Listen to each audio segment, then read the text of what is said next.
Good day mga friends. So magko-comment lang ako. Let's talk about yung pag-iisa sa mga vloggers dyan sa Kongreso. So may mga napansin lang ako doon sa pag-isa nila. Sa mga tanong nila sa vlogger or sa vlogger. Kasi tinawag nila yung vlogger for fake news. Pero yung mga tanong nila is hindi about fake news, kung hindi about one-sided opinion. So makita niyo man, isang congressman doon, sinabi pa niya na yung one-sided to. Ba't di mo sabihin sa yung kabila? Siyempre, yung vlogger naman is one-sided siguro yung talagang opinion niya, pero yung vlogger, ang sagot lang niya is ganito. Tingnan mo yung buong storya. Kasi ang pagkasabi nung congressman na yun, hindi ko nasasabihin kung sino yun siya, is yung binasa niya is part lang ng video niya, video ng vlogger. Pero kung tingnan niyo yung buong storya ng vlogger, hindi siguro yung one-sided. Or kung one-sided naman, hindi naman yung fake news. Sa pagkakaintindi ko, yung fake news is chismis lamang at walang katotohanan. Kung baga nga, kung sasabihin ko sa inyo na namatay yung pusa ko, fake news yun. Kasi wala naman akong pusa. So, ganun. Yun ang napapansin ko. Pinapanagot nila yung vlogger, kahit sino mang vlogger. Gusto nila na lumuhod sa kanila. Ba't nasabi kong gusto nilang lumuhod sa kanila? Tinatakot nila, iko-content nila. Kaya yung isang vlogger is umiyak na lang. Kasi kung mangyayari yun is magka-problema siya. Kasi yung nanay daw niya may sakit. And one-sided vlogger lang man din siya. Hindi naman siya fake news, pinapakalat yung fake news. Kundi hindi, one-sided vlogger lang siya. Sinasabi niya yung opinion niya. Katulad ng ginagawa ko ngayon, sinasabi ko yung opinion ko. Na kung tingnan nyo talaga yung Kongreso, ang ginagawa na nila ngayon is parang abuse of powers na eh. Tatawagan nila yung isa na resource person puno, pero ang mangyayari pag nandun ka na is naging suspect ka na, hindi na resource person. Tapos sasabihin ka nila in aid of legislation. If in aid of legislation yan, bakit palagi yung sinasabi na i-contempt kita? Kahit wala kayong katibayan na nagsisinungaling yung resource person ninyo. Iko-contempt ka agad kasi hindi yun sumusunod sa gusto ninyo. Sasabihin nyo kagad na iko-contempt ko kayo. Na dito lang mo niya makikita sa election naman ngayon eh. So karamihan dyan is party list. Siyempre, madaling manalo sa party list kaysa sa tamakbo ka talaga bilang congressman sa isang distrito. Bakit? Yung party list is nationwide vote. At kailangan mo lang ng ilang porsyento. Sa pagkakalam ko, around 3% lang ata yun o 1%. So kung makukuha mo yan, maging congressman ka na.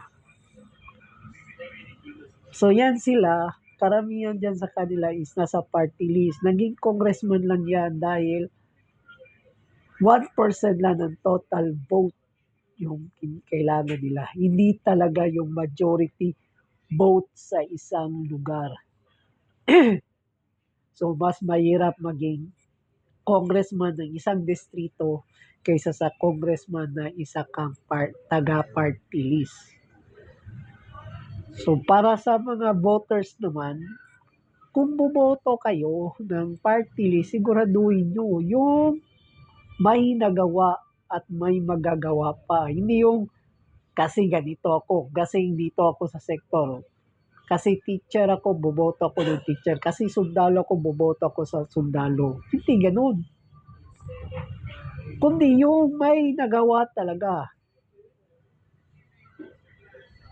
Kagaya nung my party list is, meron yung party list dyan na, ito sabi ko na, ako Bicol at saka Bicolano. O dalawang klaseng party list yan na sino nire-represent nila? Yung taga Bicol. No, sabihin ko sa inyo, may district na tayo na Bicol eh. Paano naging marginalized sila? Katulad din ng ibang mga sektor.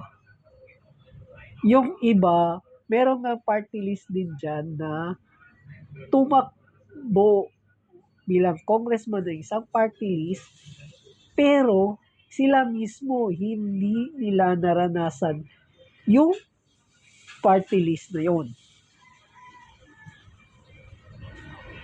Kagaya na, sabihin natin,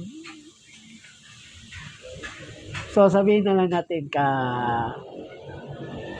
ah, ano ba yan? Pulot Bato na party list. Ewan ko may party list pa noon. Siguro naman walang party list ang ano, no? So, sinong member dyan? Yung mga namumulot ng bato. Sinong congressman mo? Yung dating congressman ng distritong ito.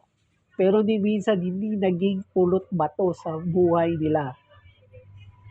Nagpamiyembro na ng punot bato para lang maging congressman siya. Kasi ilan lang yan, 3%, 1%.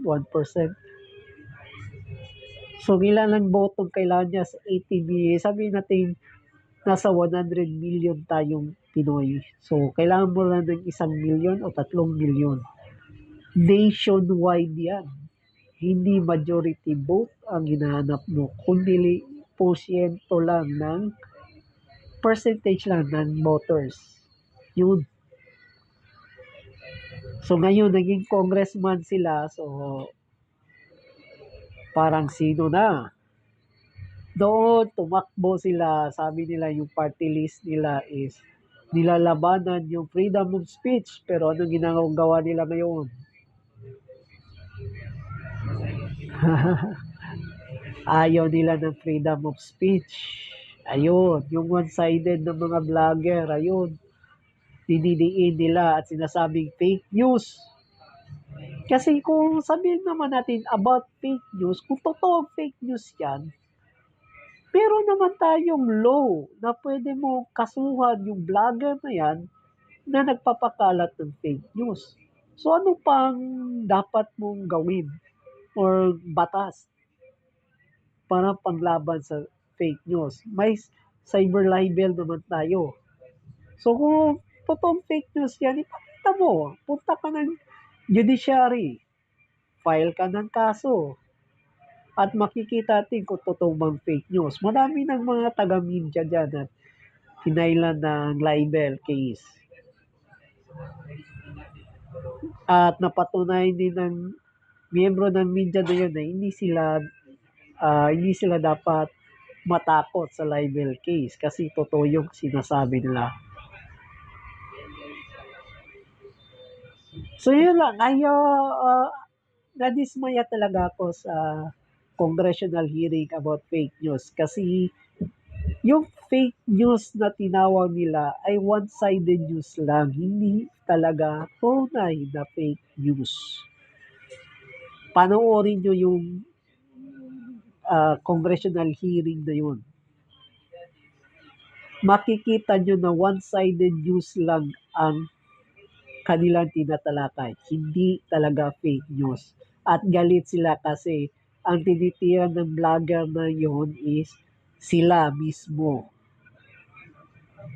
At karamihan ng in-invite nila is pro Duterte. Kasi galit sila. Kasi pro ka. Antay sila eh. So galit sila sa mga pro.